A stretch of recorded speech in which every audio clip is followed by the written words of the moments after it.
Priatelia, ja vás srdečne zdravím.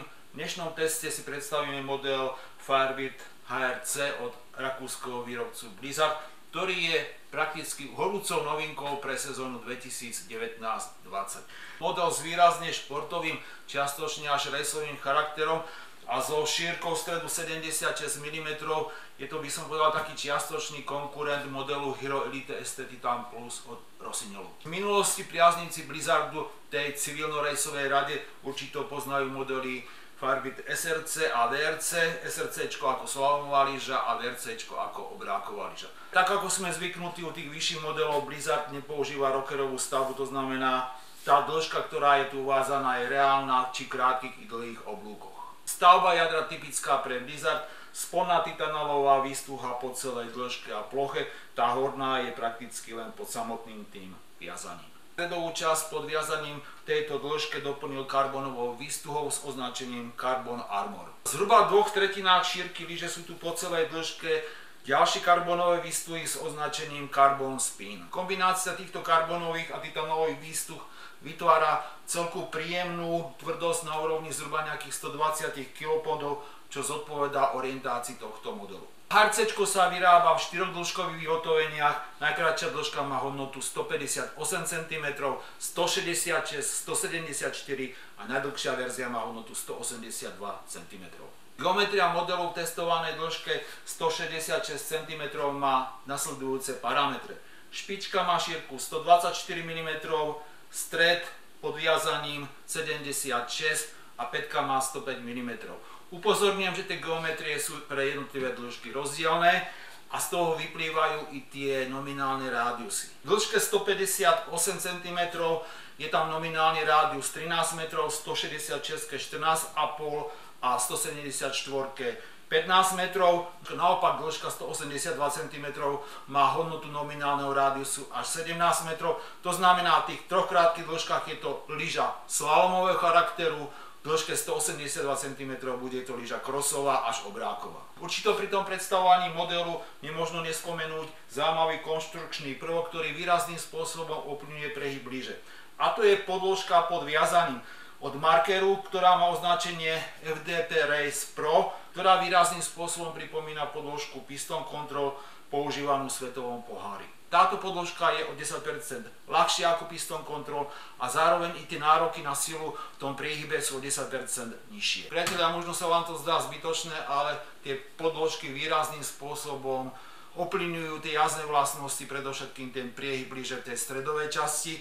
Táto podĺžka od markeru s označením FDP Race Pro, i to vyhotovenie je jednoduchšie pre tie základné modely s označením FDP Race, sa využíva nielen u Blizzardu, ale i u Nordiky i amerického výrobcu K2. Priatelia, poďme si približiť jazdné vlastnosti modelu Firebird HRC v dĺžke 166 cm testovanej dĺžke, s geometriou zopakujem 124, 76 a 105 mm s nominálnym rádiusom 14,5 m.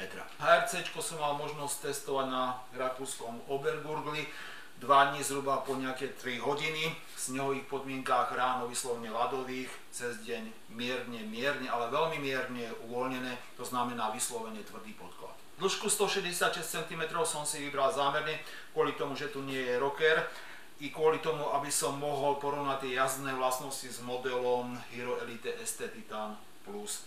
Nominálny rádius je tu 14,5 m, to znamená, i na Slovensku je to už možno viacej, ale HRC je ochotné točiť dĺžky oblúkov zhruba od nejakých 6 m, to znamená na úrovni klasickej slalomovej lyže. Je to predovšetkým dané tou ochotou priehybu lyže tej prednej časti, kde tú titanovú výstuhu máme v tejto časti len tú spodnú, tá vrchná začína až od tohto bodu. Samozrejme tá ochota ísť do veľmi krátkych oblúkov je daná i tou geometriou.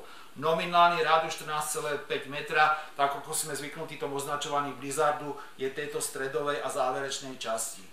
Tu odhadujem nominálny rádius tej prednej časti zhruba nejakých 12, maximálne 12,5 metra. Horná hranica dĺžok oblúkov je zhruba nejakých 22, možno 25 metrov. Tu v tej zadnej časti nevidíme žiadnu brzdu, to krojenie prakticky je príjemné a tá lyža je ochotná ísť naozaj do dlhých oblúkov. Tvar tejto pätky výrazným spôsobom ovplyvňuje tie maximálne rýchlosti.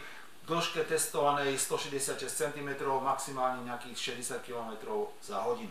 Charakter oblúkov prakticky neobmedzený, to znamená od krátkych slalomových pánových oblúkov až po ten klasický zarezaný carving. Ja som ten klasický vyznávač skôr tých položených oblúkov, ale tých pánových oblúkov v tom rozpätí dĺžok oblúkov zhruba nejakých 8 až 15 metrov. Toto bolo pre mňa vyslovene príjemným športovým zážitkom. To znamená nástup do oblúka, zatlačí na tú lyžu nie s veľkou silou, tá lyža sa pekne prehne, skráti ten oblúk, spomalí rýchlosť, v tej centrálnej časti oblúka sa to začne pomaličky zrýchlovať, vykopne to príjemné hravé oblúčky. Otázka z niekoho model HRC osloví. Predovšetkým lyžiarov technicky orientovaných, ktorí majú radi široké spektrum dĺžok oblúkov, samozrejme vzhľadom na tie aktuálne snehové podmienky a charakter pisty. Šírky stredu 76 mm sa netreba obávať, v tom prehraňovaní je to rýchle a dynamické, naopak získate práve v tých zhoršených snehových podmienkach,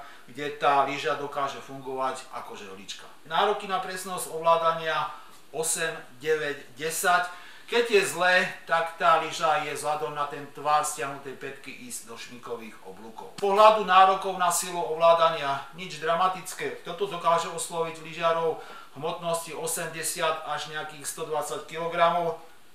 Kto si na to netrúfa, je tu model Competition 76, opäť novinka. Je to lyža úplne rovnakej geometrie, akurát tu nie je tá karbonová výstuha pod viazaním. Kritérium gripu, to znamená ochote jazdiť po ľade.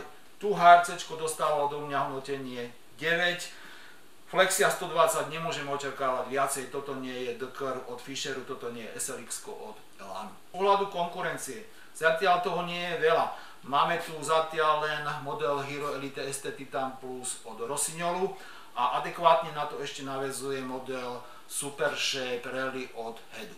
Ak porovnáme jazdné vlastnosti týchto troch modelov, tak pre mňa HRC je jednoznačne kráľom, predovšetkým z pohľadu tej dynamiky, predovšetkým z pohľadu tej využiteľnosti, či už dĺžok oblúkov, spektra rýchlosti, ale i tej nenáročnosti a zároveň i tolerantnosti na chyby.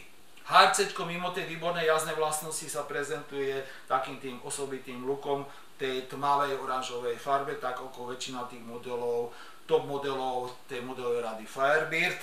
S tým, že lyža sa vyrába v Rakúsku, tam, kde sa vyrába i tá Nordica, výborné dielenské spracovanie, level 9, 9,5, fabrické uhlovanie hrany.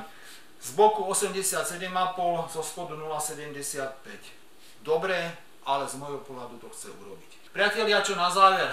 Model HRC mi vyslovene sadol, i tá testovaná dĺžka bola pre mňa tak akurát. Veselé, príjemné, ľahko športové lyžovanie, zábavné. Ďakujem za pozornosť a dovidenia.